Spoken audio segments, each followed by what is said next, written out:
Ondo etorri eta eskerrik asko 58. Durangoko azokaren aurkezpenera etortzearren.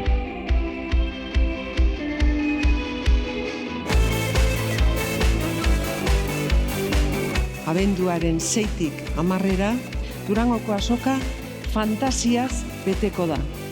Dagoeneko 58 urte igaro dira hasierako bultzatzaileen ametsetik. Fantasia hura errealitate bihurtu zen.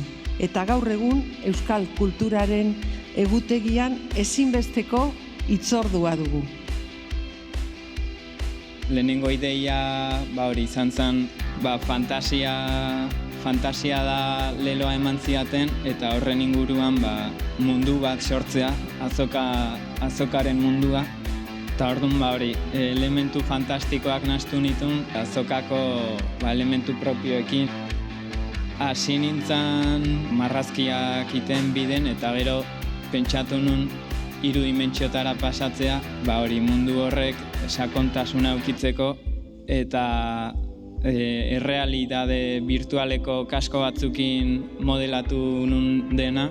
Sormenai buruz dijoa kartela. Sormenak ekartzen duna, bueltan ekartzen dizu, zuk ematen dezuna.